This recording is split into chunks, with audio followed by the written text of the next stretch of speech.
Hi future doctors. Blank ആയി തോന്നുന്നു, പഠിച്ചതൊന്നും ഓർമ്മ നിൽക്കുന്നില്ല, അതായത് മെയ് 3 വരെ ഉഷാറായിട്ട് പഠിച്ചതൊന്നും ഇപ്പോൾ ഒന്നും കൂടി ഓർത്തെടുക്കാൻ പറ്റുന്നില്ല, ഇങ്ങനെ കുറച്ച് പ്രശ്നങ്ങളുണ്ട്.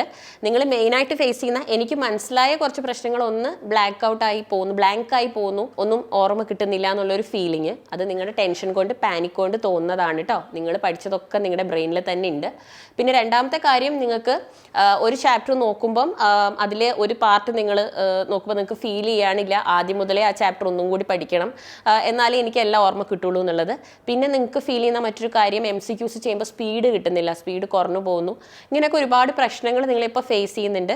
അപ്പോൾ വേറൊന്നും നിങ്ങൾ ആലോചിക്കേണ്ട, നിങ്ങളുടെ ചുറ്റിനും കുറേ നെഗറ്റീവ് കാര്യങ്ങൾ നടക്കുന്നുണ്ട്, നെഗറ്റീവ് ന്യൂസുകളുണ്ട്. പക്ഷേ ഇതൊക്കെ നിങ്ങളെ ചിലപ്പോൾ നിങ്ങളുടെ സ്റ്റഡീസിനെ കുറച്ച് സ്ലോ ഡൗൺ ചെയ്യുന്നുണ്ടാകും. സോ ഫസ്റ്റ് ഓഫ് ഓൾ, നമ്മൾ ഹ്യൂമൻ ബീങ്സിനുള്ള ഏറ്റവും നല്ല കഴിവാണ് ഇഗ്നോറൻസ്. അതായത് നമുക്ക് ആവശ്യമില്ലാത്ത കാര്യങ്ങളെ ഇഗ്നോർ ചെയ്യാനുള്ള കഴിവ്. നമ്മൾക്ക് നല്ല കോൺഷ്യസ്നെസ് ഉണ്ട്. അപ്പോൾ നമുക്ക് ആവശ്യമുള്ളതിനെ കുറിച്ച് ആലോചിക്കാനും ചിന്തിക്കാനും, ആവശ്യമില്ലാത്തതിനെ ഇഗ്നോർ ചെയ്യാനും, എന്തെങ്കിലുമൊക്കെ നെഗറ്റീവ് കാര്യങ്ങൾ പറയുമ്പോൾ, നെഗറ്റീവ് ആൾക്കാർ ഡിസ്കസ് ചെയ്യുമ്പോൾ അതിൽ നിന്ന് ഒഴിവായി പോകാനുള്ള കഴിവ് നമുക്കുണ്ട്. അത് മക്കൾ നല്ലപോലെ ഈ സമയത്ത് യൂസ് ചെയ്യുക. And just think about your exam day on June 21.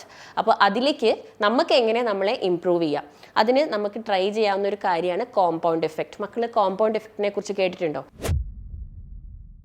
അതായത് എപ്പോഴും നമ്മളെ ഒരു വലിയ റിസൾട്ടിലേക്ക് എത്തിക്കുന്നത് നമ്മൾ കൺസിസ്റ്റൻ്റ് ആയിട്ട് ചെയ്യുന്ന ചെറിയ ചെറിയ എഫേർട്സ് ആണ്. സ്മോൾ ലിറ്റിൽ കൺസിസ്റ്റൻ്റ് എഫേർട്സ് ആണ് നമ്മളെ എപ്പോഴും നല്ലൊരു സക്സസ്സിലേക്ക് അല്ലെങ്കിൽ നല്ലൊരു വിജയത്തിലേക്ക് എത്തിക്കുക. അപ്പോൾ മക്കളിപ്പോൾ അത് ചെയ്യുന്നുണ്ട്, നിങ്ങളിപ്പോൾ ഉഷാറായിട്ട് പഠിക്കുന്നുണ്ട്, നിങ്ങൾ റിവൈസ് ചെയ്യുന്നുണ്ട്. പിന്നെ ഈ ഒരു ചുരുങ്ങിയ സമയം, ഇനി നമുക്ക് എത്ര ദിവസമുണ്ട്? ഒരു 20-25 ഡേയ്സ് ഒക്കെ ഉണ്ട് നമ്മുടെ എക്സാമിലേക്ക്. അപ്പോൾ നമുക്കിനി ഫുൾ സിലബസ്, നിങ്ങൾ 1 വർഷം കൊണ്ട് 2 വർഷം കൊണ്ടൊക്കെ പഠിച്ച എൻറ്റയർ സിലബസ് ഈ ദിവസം കൊണ്ട് നോക്കിയെടുക്കുക എന്നുള്ളത്, അതായത് അത്രയും ഡെപ്തിൽ നോക്കുക എന്നുള്ളത് പോസിബിൾ അല്ല. പക്ഷേ നമുക്ക് നോക്കാം. കാരണം നമ്മളിതാ ഇപ്പോൾ സ്റ്റാർട്ടിങ് ഫ്രം അടുത്ത ദിവസം മുതൽ, നമ്മുടെ June 1 മുതൽ നമ്മളുടെ എൻറ്റയർ നീറ്റ് സിലബസ് നമ്മുടെ ഒരു സ്റ്റഡി പ്ലാനിലൂടെ, സൈലം നിങ്ങൾക്കായിട്ട് തരുന്ന സ്പെഷ്യൽ സ്റ്റഡി പ്ലാനിലൂടെ നമ്മൾ പഠിക്കാൻ പോവാണ്. അപ്പോൾ അതിലും നമ്മൾ ഫുൾ സിലബസ് ഒന്നും കൂടി നോക്കുന്നുണ്ട്. ഓൾസോ നിങ്ങൾ ഒരുപാട് എക്സാമുകൾ എഴുതാൻ പോകുന്നുണ്ട്. അപ്പോൾ എല്ലാം നമ്മൾ സെറ്റ് ആക്കിയിട്ടുണ്ട്. നിങ്ങൾ ആ പ്ലാൻ ഒന്ന് ഫോളോ ചെയ്താൽ മതി. പിന്നെ നിങ്ങൾക്ക് തന്നെ തോന്നുന്നുണ്ടാവും, ഇതൊക്കെ ഫോളോ ചെയ്താലും ഞാൻ എവിടേക്കോ ലാഗിങ് ആണ്, എനിക്ക് എവിടേക്കോ എന്തൊക്കെയോ കുറവുകൾ തോന്നുന്നുണ്ട്, ഞാൻ കംപ്ലീറ്റ് ആയിട്ട് എനിക്കൊന്നും ഓർമ്മ കിട്ടുന്നില്ല എന്നൊക്കെയുള്ളൊരു ഫീലിങ്ങില്ലേ, അത് വെറുതെയാണ്. എക്സാം ഹാളിൽ എത്തുമ്പോൾ നിങ്ങളിപ്പോൾ 2 മണിക്കൂർ എടുത്ത് പഠിച്ചിട്ടും 10 മണിക്കൂർ എടുത്തിട്ട് പഠിച്ചിട്ടും നിങ്ങൾക്ക് ഓർമ്മ കിട്ടാത്ത കാര്യങ്ങൾ നിങ്ങൾക്ക് ഡെഫിനറ്റ്ലി റീകോൾ ചെയ്യാൻ പറ്റും. അപ്പോൾ ഈ കോമ്പൗണ്ട് ഇഫക്റ്റ് മക്കളൊന്ന് ശ്രദ്ധിക്കുക. നമ്മൾ ഇനിയുള്ള ദിവസങ്ങളിൽ പഠിക്കുമ്പോൾ നിങ്ങൾ ഫുൾ ചാപ്റ്റർ ഒന്നും നോക്കണമെന്നൊന്നുമില്ല. നിങ്ങൾ ഒരു ചാപ്റ്ററിലെ ഹൈ വെയിറ്റേജ് ആയിട്ടുള്ള ടോപ്പിക്കുകൾ, അല്ലെങ്കിൽ നിങ്ങൾക്ക് അറിയാത്ത ടോപ്പിക്കുകൾ നോക്കി പോവുക, അതിനെ ബേസ് ചെയ്തിട്ടുള്ള ക്വസ്റ്റ്യൻസ് ചെയ്ത് നോക്കുക. മാക്സിമം അങ്ങനെ പോവുക. പിന്നെ നമ്മുടെ ലൈവുകൾ നടക്കുന്നുണ്ട്, നമ്മൾ റിവിഷൻ സ്റ്റാർട്ട് ചെയ്യുന്നുണ്ട്. അപ്പോൾ അതൊക്കെ ഫോളോ ചെയ്യുക. ഒരു പ്രശ്നമില്ല, നിങ്ങൾ സെറ്റാണ്. ബ്ലാങ്ക് ആയി പോകുന്നു, കിട്ടുന്നില്ല, ക്വസ്റ്റ്യൻ ചെയ്യാൻ പറ്റും, ഇതൊക്കെ നിങ്ങളുടെ തോന്നലാണ് കേട്ടോ.